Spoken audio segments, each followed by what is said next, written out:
Welcome everyone to the final presentation of the Million Cat Challenge webinar series of Alternatives to Intake, the Milkman and Wait Until 8 programs, saving cats and kittens by thinking outside the box.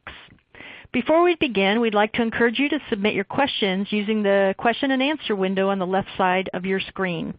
Our presenters will be taking questions at the end, but please ask them as soon as they come up instead of waiting. My name is Dr. Julie Levy, and with Kate Hurley from UC Davis Shelter Medicine Program, together we've put together the Million Cat Challenge. This is a shelter-based program to save the lives of 1 million cats over 5 years, and we're so proud of all the work you've done as shelter challengers. We'd also like to thank Maddie's Fund, both for their support of the Million Cat Challenge and for hosting these webinars with us. We're incredibly grateful for all they've done for shelters and for animals. And we'd also like to call out our friends at Boehringer Ingelheim, who've donated thousands of dollars worth of vaccines to help our shelters save more cats. Now let me introduce our presenters. Chief Veterinarian Dr. Maria Serrano and Chief of Operations and Enforcement Kathleen Labrada of Miami-Dade Animal Services. Dr. Serrano discovered her true passion when she started working as a shelter vet in Miami. She joined the staff of Miami-Dade Animal Services in 2009, becoming Chief Veterinarian in 2012. Thanks to her participation and that of her wonderful team, Miami-Dade Animal Services achieved for the first time in its history a 90% live release rate in 2015. And this is really remarkable because they take in about 30,000 animals a year. Dr. Serrano is committed to finding alternatives to reducing shelter intake, improving animal welfare in shelter animals, and addressing the pet overpopulation problem in her community.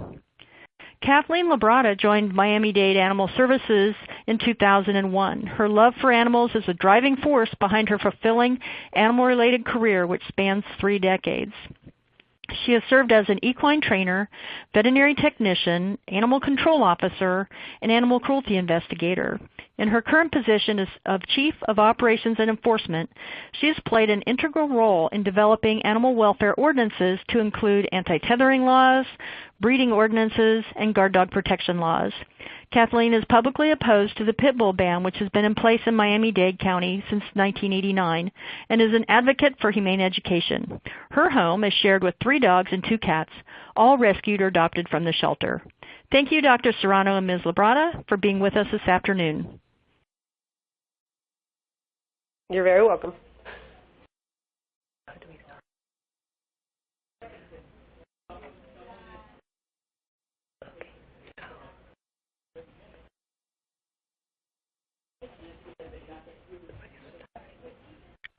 All right, so good afternoon, everybody. Thank you for having us.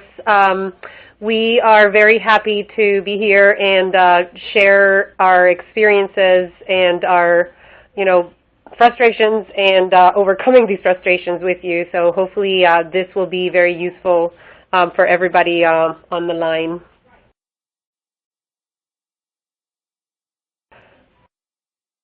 So a little historic information on our department. We are a municipal shelter. We are open admission, and we take in about 30,000 animals a year.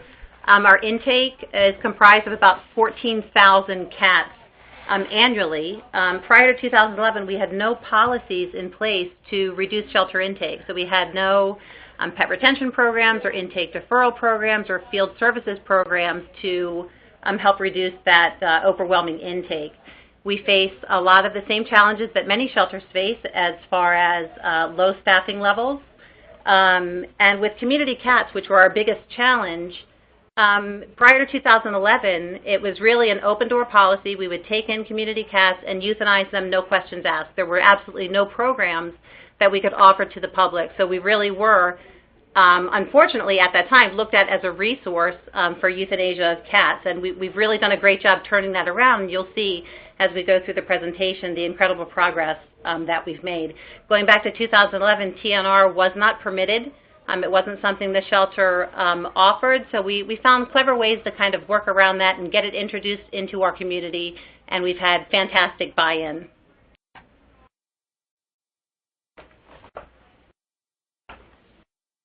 So some of the limitations that we faced as far as live outcomes for cats. Obviously, our risk populations, I think that's something that we're all struggling with, is the neonate population. And of course, the community cats, lack of foster homes, low community involvement. We do have a volunteer program, but we struggle with finding folks that are actually willing to have that level of commitment to provide for our shelter cats. And again, limited space at the shelter, and the limited options in the community for low-cost sterilization and vet care. And that's actually something we ended up reaching out to the veterinarians in our community to get their buy-in and to get on board with TNR programs, and that was a huge component of our success there as well.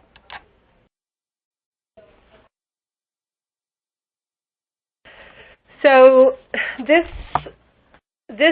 chart, we just wanted to show how, what the difference or how much we've changed from 2011 until now. And just looking at the chart, you can see that in 2011 we were euthanizing close to 10,000 cats, and this past year, we euthanized close to 1,000 cats. So all of these programs that we're trying to overcome our challenges are actually working, and we're super proud. So let's share a little bit of how this has been done. So the first thing was, identifying what problems we have and trying to think outside of the box to provide solutions for them. So we identified 3 big components of our problems, and the first one and the most challenging was the high-risk population. So community cats was something that nobody really knew what to do with them, and they don't have a place in the shelter. People were bringing them, and we were just very overwhelmed with having these healthy cats that we just have no place for them. The other risk population was the neonates. What do you do with 900 neonates that come in a given year? And how do you find commitment for somebody to take care of them for at least 6 to 8 weeks until they can be on their own? So the other problem that we had was the community involvement. We did not have, the community would bring the cats over to us, but they thought they were doing the right thing, but we were just, again, overwhelmed. So for those 2 high-risk populations, we created 2 programs, the TNR program, which we'll talk about in a little bit more in depth, because I think it's super interesting how we turned around the concept of TNR, and that's why I mentioned TNG versus TNR, and I'll talk about this in a minute. We created the MILKMAN program, which I'll talk about later, but it's pretty much we are providing people with means to care for these babies when they're out in the field. And then the Wait Until 8 program, it was a really good way of involving the community to be able to help us take care of these animals. The other challenge that we had was the low-cost sterilization and services and low-cost vet care for these TNR cats or for these community cats, and also for just regular people that had their cat had a very small issue, but they just could not provide care for them. So those were the big problems that we identified. So to start elaborating a little bit on those problems, I know this presentation wasn't really about TNR, but it's such a huge component of our success. And so I think that we did have a very clever way of coming around it. So that's why I really wanted to include it in this presentation, even if it's just briefly, because the story of our TNR program was super interesting. And every time we tell it to somebody, they're very impressed of how we were able to turn it around. So pretty much what happened was that TNR was not allowed or was not accepted in our community. It wasn't illegal, but it just wasn't something that anybody was doing. And so how we turned it around is we called it TNG. So what it stands for is trap, neuter, and give back. So how we did it was anybody that brought a community cat, we would ask them, do you mind the cat being in your community? And most of them said, no, I don't. I just don't want all these litters and all these cats just continuing to multiply in my neighborhood.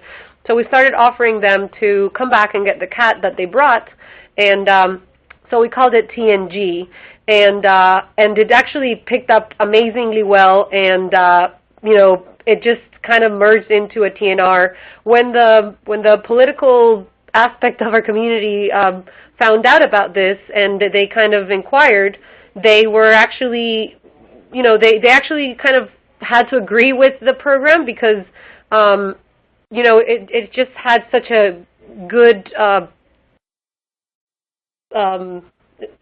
acceptance within the community, and that's how we kind of made it happen and made it legal. You have anything to say about this? Okay, so the services that we provide for free are sterilization, ear tipping, vaccines, ivermectin, anything simple like any abscess. If they have, we provide convenient injection if they have any, skin issues. If they have mange, we'll treat it. And then another thing that was really useful was to provide transportation back, because Miami is such a big city and it has such a huge traffic that a lot of people, it just made it difficult for them to have to think about the cat that they brought in. So we offered, hey, we'll just, give us your address. We will put the cat back. And some people prefer to pick them up. Some people prefer for us to drop them off. And that was also one of the key points in our success. We also provide trapping support. We only have one TNR coordinator, so pretty much he provides a lot of training for people that have cat problems. And then if we have a huge community that actually needs our help, he will go and trap with them. But we try to have him more as a trainer because we only have one person. And then if we get a cat that is already ear tipped, we'll go ahead and revaccinate him, and we will put him back in where we found him. One of the things that I wanted to point out about this slide is the cubbies that you see in that picture. I think they're amazing. We actually made them ourselves in-house. They are made of PVC, and each cat trap has a little cubby to go in. They're disinfectable. They are on wheels, so you can actually roll them out and wash them and scrub them really well. I like the fact that they protect the cats from each other, so they don't see each other, they don't get stressed. They only stay there they stay there for 24 hours. We'll provide food and water after surgery, and we'll return them the next day. But I think it also protects them from the air conditioning vent that is on the ceiling. And so I think it's really good because it really keeps them calm. It's almost like being in a little cave for them. So these are the surgeries that we have performed since 2012. And I know that you really can't see the numbers exactly for each year, but I wanted you to see how, the difference in the color bands, which 2015 was our greatest year in surgery. We performed 9,642 surgeries, TNR surgeries only, compared to 2012 when we started the program in November 2012, so that number is a little low, but we did 605 surgeries in 2012. So we've actually tried very, very hard to increase our TNR numbers, and I think it has shown in our intake in our neonates too, but I think that's something that we have to evaluate in a few more years. But we've worked really hard to make these cats sterile.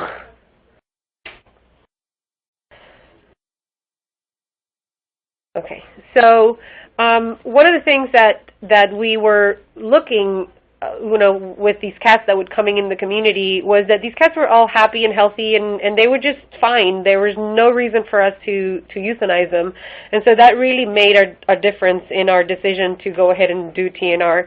And this is the same graph that I had in a previous slide, but I just wanted to show what huge difference in cats saved just by implementing a program as TNR. So again, in 2015, about 1,000 cats were euthanized compared to 2011, which about 10,000 cats were euthanized. Actually, close to, 10,000 cats were euthanized.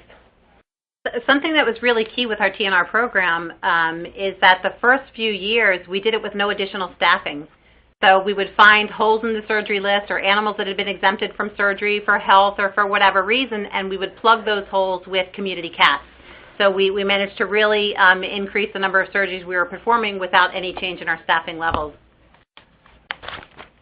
Just a reminder, if anyone has any questions, just go ahead and plug those in, and we'll be sure to get to them at the end of the presentation.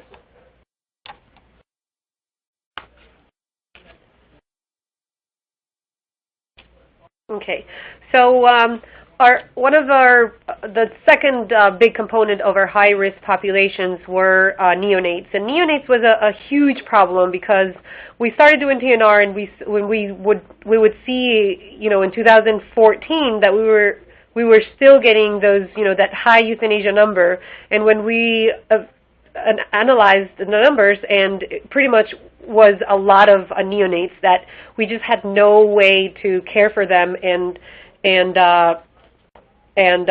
just bring them to a healthy age that they could be adopted. So in this chart, you can see the intake comparison between every year since 2011, and then the amount of cats or the amount of neonates that we were not able to save.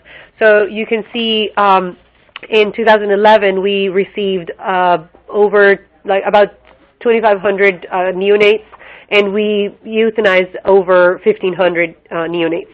Last year we received about a little bit over 1,500, and we euthanized less than 500. So that's actually, a huge difference with the programs that we have put in place. And we had tried a number of things to address our neonate issue. We tried establishing a nursery here in the shelter, and we really didn't have great success with that. We aren't staffed 24 hours a day, and we don't have a volunteer base that was dedicated enough to the cause to support that. So it is something we tried, but what we learned was that it's something that's better outsourced and handled through our volunteer program.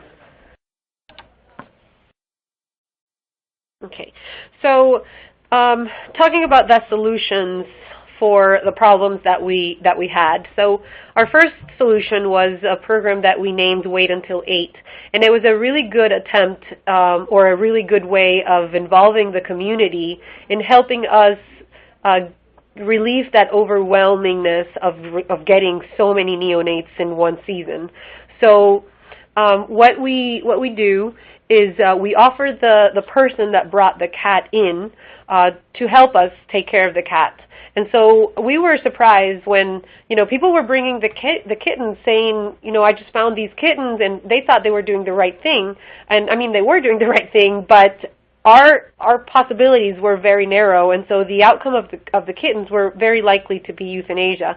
We would try to, feed them, and our staff would take them home, but again, it's a weeks of commitment that you have to do. So we were surprised that the community, that people that brought the cats were actually really interested in getting, in saving these kittens, and so we provided the training. We taught them how to feed them, stimulate them. We taught them how to keep them warm and keep them, healthy. And everybody was happy. They took the kittens home, and we provided them with the kits. I'll show you the kits in the next slide. We provided them with the kits, and then we have them come to the shelter to get medical checks, and then return them after 8 weeks of age, which we found that after that they were very attached to the kittens. So a lot of them would bring them back for adoption, and we would put them in one of our adoption centers. But most of them were actually act as adoption ambassadors, which means that they will find them their own homes, or they would become foster failures, which we're okay with. And so we were really happy not to have the load of having these neonates with us that we were most likely going to have to euthanize, either for infectious disease reasons or because we just couldn't care for them appropriately.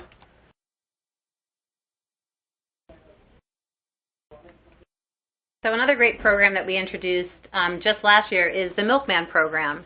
And the way that works is we utilize our animal control officers when they're responding in the field to calls related to orphaned kittens or just litters of kittens that have been found. They actually carry neonate care kits with them. And those kits, they have the milk replacer, bottles, a warming disc, and care tips. So our animal control officers, when they would respond, the people that were calling these neonates in really believed that we were going to pick them up and take them back to the shelter and take great care of them and get them adopted. And we would have very frank conversations with these people, letting them know that we just don't have the resources, that we would love to save these guys, but we need their help. And the buy-in was incredible. In the last kitten season, we distributed over 100 neonate care kits in the field. Our animal control officers provided on-site training. And then we'd have those kittens brought back in to be vaccinated, dewormed, checked out around 6 weeks of age, and then introduce them into our adoption program. So it was a great success. It was a pilot program, so we didn't do a lot of tracking as far as outcome of litter, how many kittens were in the litter, exactly how many cans of kitten milk replacer we had distributed, but we're doing a lot better tracking this year and are excited to see just where we're going with this. It's a fantastic program to offer.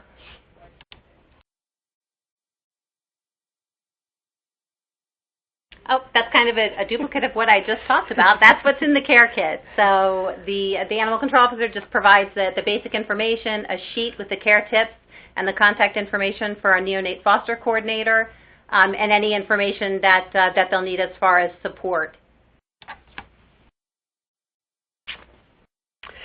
So another solution, and I guess this is what happens when you are working at a shelter that has very little staffing, that when you add that staff, you see amazing results. So we added a neonate coordinator. This person started as an ASPCA grant, and now we are taking over. So this person trains volunteers, fosters, staff, and community members in everything that they need to know about fostering and feeding and caring for neonates. She also rounds all the kittens in the shelter daily, so she provides TLC, she provides warmers, she makes sure that they're weighing appropriately, and she also provides feeding guidelines for the staff that are taking care of those rooms. So we are blending kitten food, so for those kittens that are in that very fine line between being able to eat themselves and just kind of mushing the food around. So she makes sure that they are getting the proper feeding and the proper quality of food.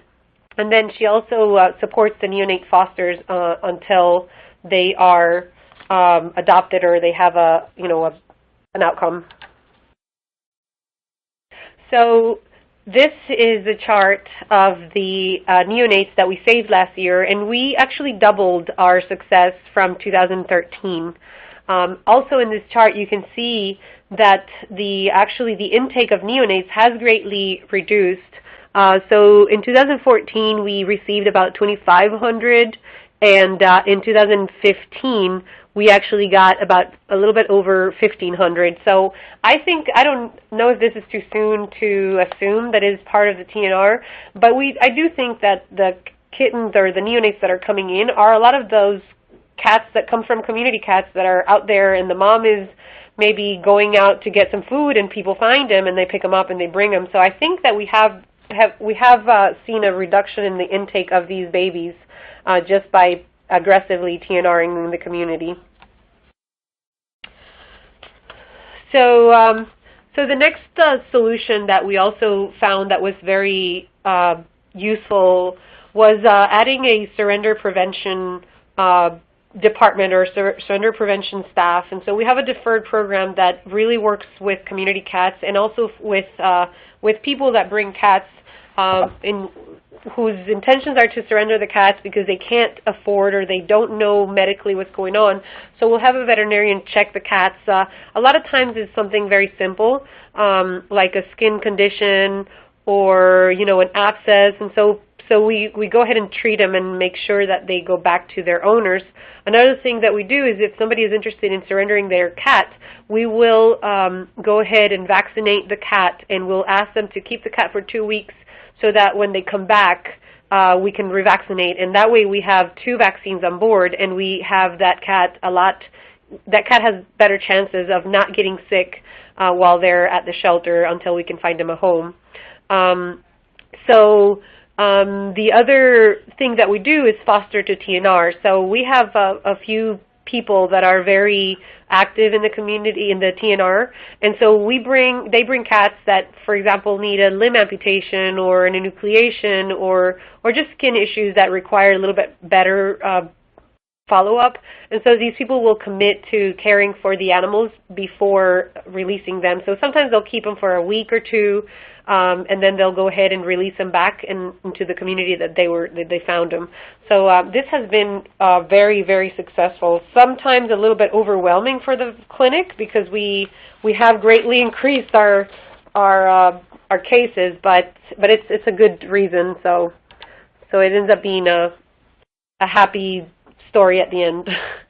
So in conclusion, I think that in order to save more cats and kittens, it's important to analyze your problems and try to analyze them and think outside the box to come up with solutions that are adequate and proper for your personal or for your own community.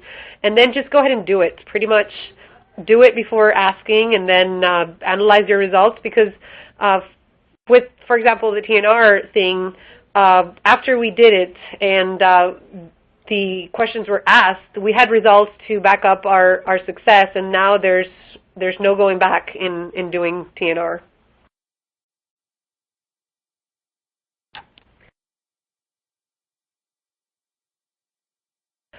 So that's it. Thank you so much for listening to us, and if you have any questions, we will very greatly be happy to answer them.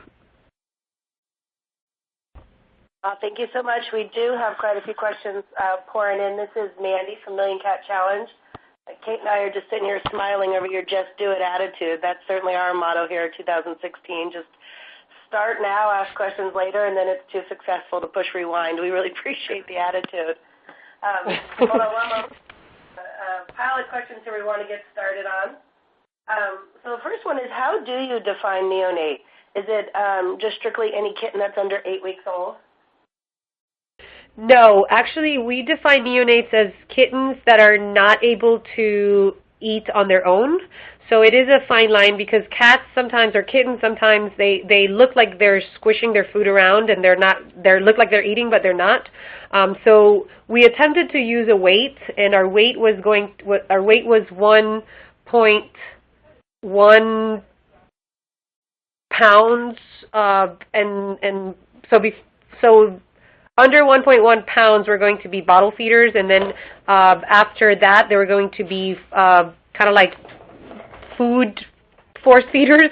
But we just decided that it was just a lot easier to assess them, and if they are not able to eat on their own, we just qualify them as neonates. Thank you for that clarification. Do you mind if we go back a couple of slides? We're wondering if you can show us exactly what's in that kit again.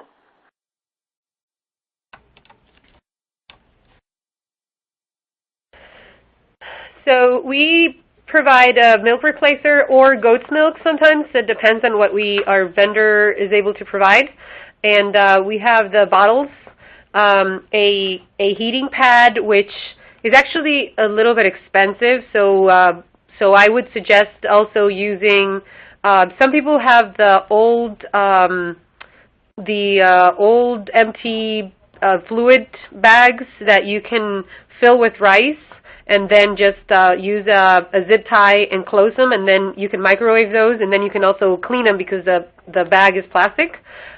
Or some people also suggest using socks filled with rice and put them in the microwave. I tell people, like, if they're going to be taking care of a litter, to go ahead and do that, but not to share socks between litters. So not to contaminate one with in between litters. The heating discs are awesome because you can disinfect them, but they are a little bit expensive. And then, of course, the litter comes with a nursing kit. Comes with nursing kittens. Love it. Can you share with us how you were able to obtain the grant? Who gave you that grant to start this program? It was an ASPCA grant that initially allowed us to provide the foster care kits, the nursing kits, and it was also an ASPCA grant for the position of the neonate foster coordinator. Wonderful. So we actually have another question about the ACOs. Did you find that you also needed to add staff to cover the new duties of the milkman, or did the time it take to transport a kitten back kind of equal out to the time it was taking to train? It didn't take any additional staff at all. These were calls that they were responding to anyway. So rather than going through the effort of impounding the animals, bringing them back into the shelter, they simply provided the training, provided the resources, and the buy-in is the thing that just really blew us away. Because when you have a constituent calling to have this litter of kitten picked up, the assumption is they want the kittens gone, you know, but what they really wanted is a positive outcome for them. And having that, I can't put enough emphasis on how important it is to have that uncomfortable but frank conversation about their best chance of survival is going to be with you. And if you want to save them, we need your help. Really engaging the community. And I think we had underestimated how much buy-in we were actually going to have, but the response has really just been phenomenal. And we have repeat fosters now that are really into the program. Hopefully we won't have any kittens to give them, but that's our goal. But it really just has been incredible how much support we have received from the community. That's fantastic. I think we often do assume that maybe the community doesn't want to support us as much as we think, but in fact they just need to be clued in on what's happening and how limited our resources are, and then they're ready to step up. That's nice. Absolutely. We have another question. Do you charge pet owners for medical care provided through the Deferred and Surrender Prevention Program? And if so, do you have any objections from the vet community? No, we don't. We don't charge anything, and no, we don't advertise this, so we're not telling people, oh, bring it to the shelter, we'll provide free care. This is just the last possible or the last option people have, and So no, normally these people that are coming to the shelters to surrender their animal, they either have already gone to a vet and they just can't afford the care, or they just can't go to the vet, and so not really. However, we do have some vets that don't agree with it. However, when they get an animal who can't afford their care, a lot of times they will refer it to us. So they'll tell them, oh, go to the shelter, they may be able to help you. So it's a little bit of a both sides thing. Yeah, you mentioned in the very beginning of the presentation that you're able to form those partnerships with local vets, and I know so often that's a sticking point. Can you expand on that a little bit, how you were able to have those conversations and get those partnerships started? Absolutely. Down here in the Miami area, we have the South Florida Veterinary Foundation, and we reached out to the foundation and offered funding if they would accept community cats in their private practices to make it more accessible to the community. Miami-Dade is about 2,000 square miles, so it really wasn't too realistic to think that any and everyone that wanted a community cat sterilized free of charge is going to come all the way to our shelter. So we wanted to make it more accessible and we provide funding to the veterinarians for the community cats that they sterilize. And I think last year they did about 5,500 community cat sterilizations. Yeah, so it's really been fantastic. Wow, so that's in addition to the 10,000 you're doing in-house. That's correct. Wow, that's wonderful. Can you help us understand how you developed a sustainable plan past the one-year grant that you had for the neonate coordinator support? That was actually pretty easy. The success in our live release rate on cats and the success of the TNR program That's something that you can easily take to a board. You can't argue with it. You can't argue with the success of it. So to not then provide the funding to sustain that program, we'd have been shooting ourselves in the foot. And you can't go back and say, oh, it's fantastic, you saved so many this year, but we're going to take this funding away and good luck next year. It just, you can't take it away. It was so successful that you just couldn't justify not continuing to support it. So it became part of our budget. So the grant is funding the just do it part of the plan. And then once it's done. Exactly. Got it. Okay. So because it's so successful, we already have folks wanting to know if you're open to other organizations using the terms MILKMAN and Wait Till Late. Can we steal your great ideas? Absolutely. Okay. It's such a cute name. Nobody's going to come up with anything better, so we'll just take that. Awesome. Next question is, do you see many deferred adoptions not come back after the week in the waiting period? 2-week waiting period, I'm sorry. When you give them the first round of vaccinations and you ask them to wait for 2 weeks, how often do they come back? Frequently, they're coming back because we've already identified an outcome for that pet. So whether it's through one of our transport programs or one of our rescue organizations, the outcome's already set. We're kind of switching our focus in the coming year more to pet retention, keeping that actual pet in the home, not just finding an alternate solution other than a shelter intake. But we've had tremendous success in networking through our different rescue and transport partners. So they actually, the people that are set in relinquishing their pet, they do come back, but we have, in those 2 weeks, we have tried to find an outcome other than the shelter. And so I don't know if you also meant that they don't come back because they keep their pet. We haven't really, we don't have the data right here to say, but I think the deferred cases that are medical, they often, when we help them find the solution, they often stay in the home. The ones that just have other issues that just don't allow them to, they will come back, and but hopefully we have found, either through our transport or one of our adoption centers, we found an option for them not to come into the shelter. That's so smart. Can you share with us, when people brought in a box of kittens and they were offered the kits, different than the milkman that's out in the field, when they were already there at the shelter with the box, do you find that they're pretty responsive to the kits at that point, or are they a little more committed because they're already down there? I think most of them are actually excited to be able to help. We found that they just think they're doing the right thing by bringing the cats. But when you have that conversation with them and explain to them that we have very limited staff to be able to feed them and keep them warm and keep them fed through the night, a lot of people even find it like a good teaching experience for their kids to teach them how to care for an animal, to teach them, to have them see how they grow, and actually it's amazing. I think we were overwhelmed with the response because of course we thought that they just didn't want the cats, but no, they actually want to help. Most of them want to help. Wonderful.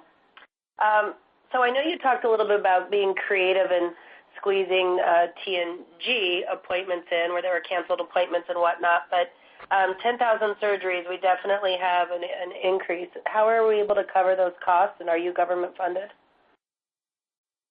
We are government funded, and so that was, I guess that was the easy part.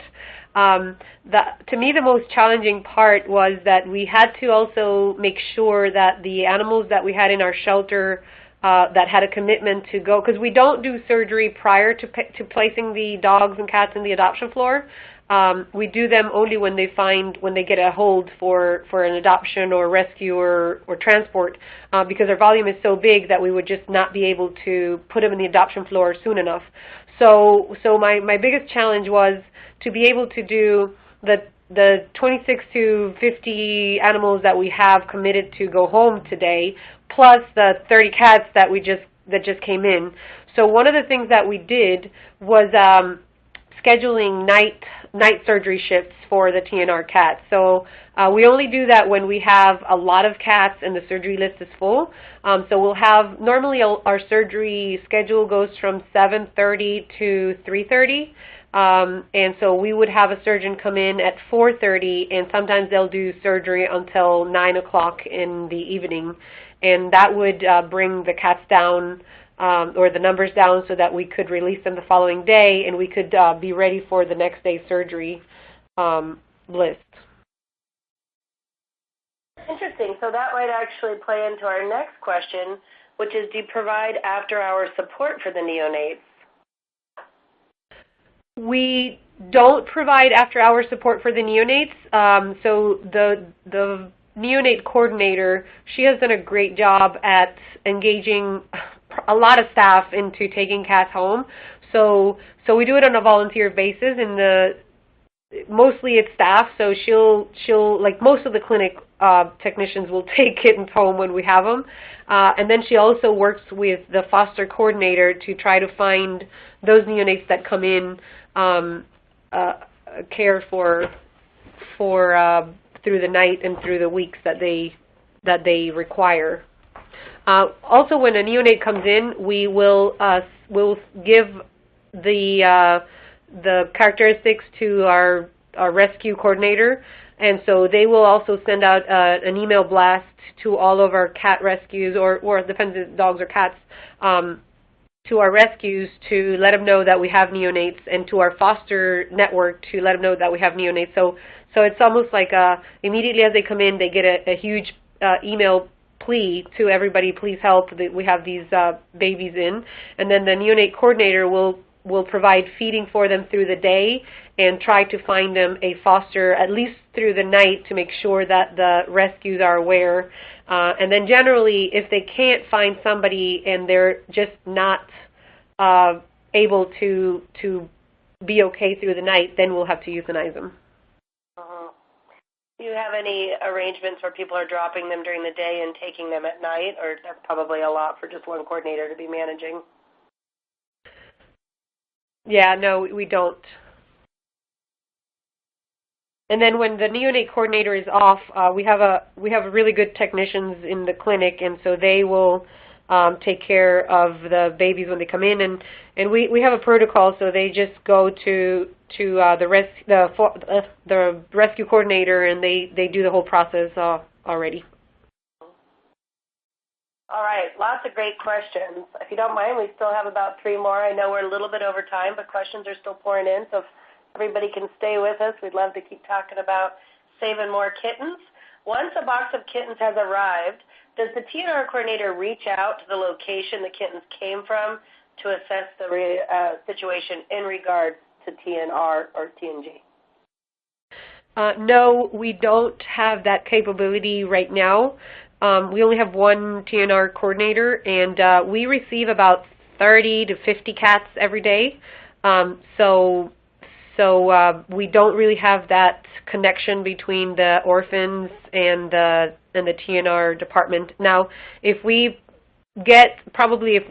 getting lots of litters from a certain area, we'll probably send the neonate the TNR coordinator to that area to trap.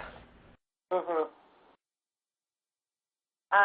Once people take the kit and they agree to keep the kittens, are you having them fill out paperwork at that time, or are they now considered foster parents, or do they do the paperwork when they come back to give kittens back to you?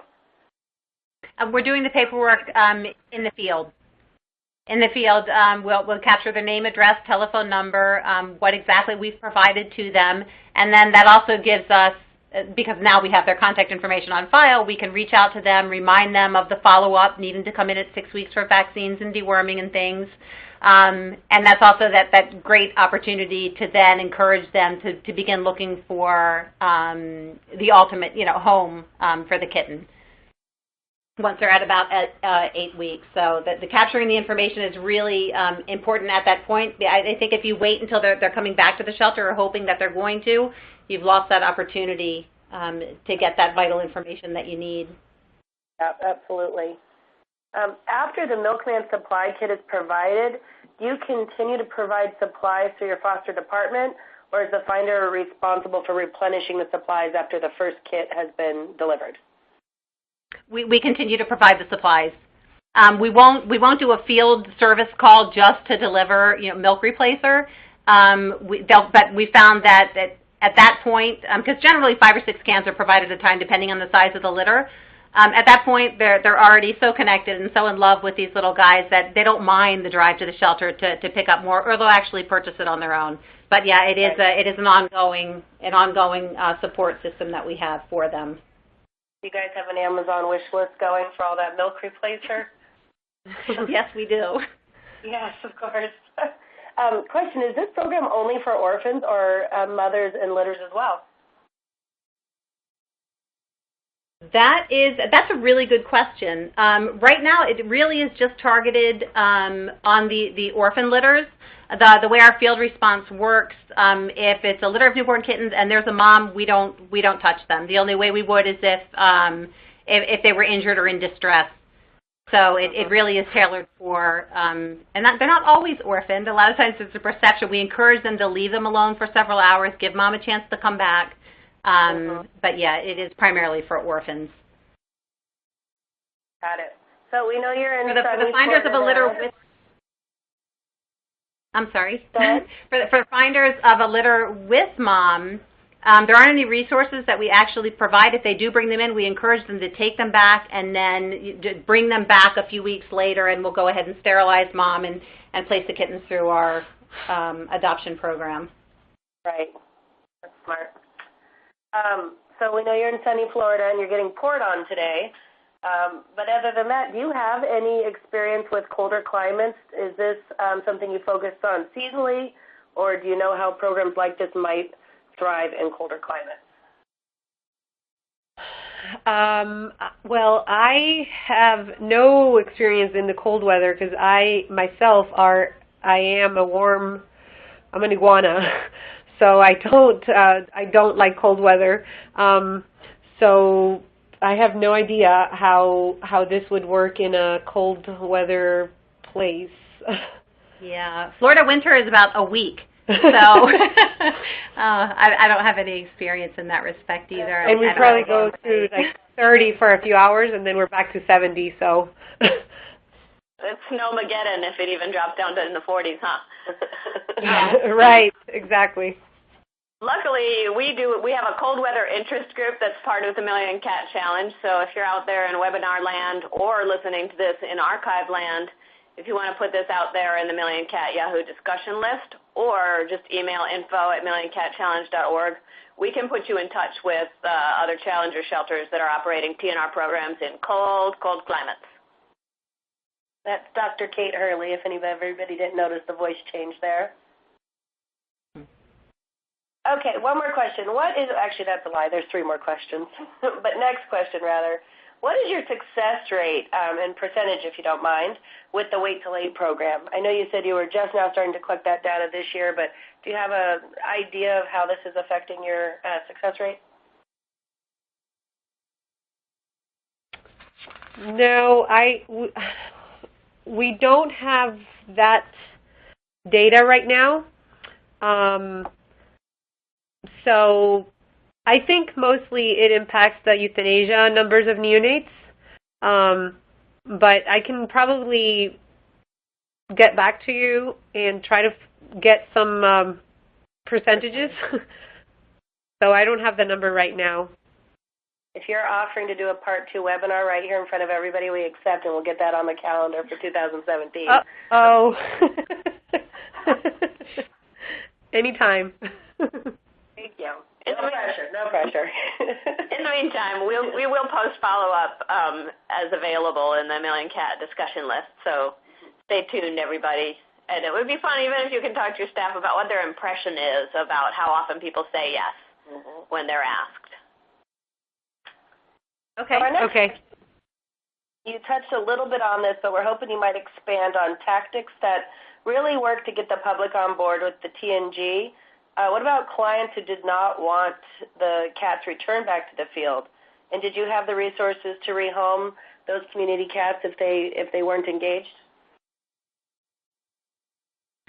Yes and no. When someone would present a cat that's in good physical condition, obviously got a great food source, it's looking good, everything's great, and the person doesn't want the cat back, that doesn't necessarily stop us from returning the cat to the area that it was picked up from. If this particular individual doesn't want the cat returned, they're likely not the one that's been providing the food or any other resources for the cat. So for us, it's really a game of numbers, I guess. If I'm trying to think of the easiest way to put this. The cross streets that the animals picked up from will drop off within a 2-block radius of that area. And our assumption is that the cat looked good when it came in, it's going back into the same area, it's likely going to have those same resources once it's returned. The only difference is it's sterilized and vaccinated. So we don't allow people bringing cats in to dictate what's going to happen to them. We want to save lives. So there's a little bit of headbutting every now and then in the intake office. And of course, if a person's threatening to harm an animal or is just, it just seems completely out of their mind, which happens on occasion, believe it or not, that's a cat that we'll try to place through our adoption programs. But if it is a feral cat or is a cat that hasn't been properly socialized and it looks great, there's no reason for us not to put it back.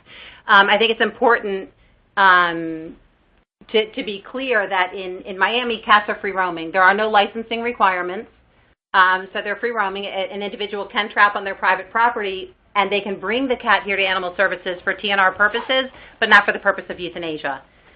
So, and feeding doesn't constitute ownership for us. I know it gets really difficult in different areas based on whatever your local laws or ordinances are, but for us it's key that feeding doesn't constitute ownership. The fact that we vaccinated against rabies, that rabies vaccination certificate doesn't constitute ownership, and certainly because the cats are free roaming, they're entitled to go where they please, which it would be ideal if it was that way everywhere. So for us, I think that made it really easy for us as far as being able to return without everyone necessarily being happy about it. Absolutely.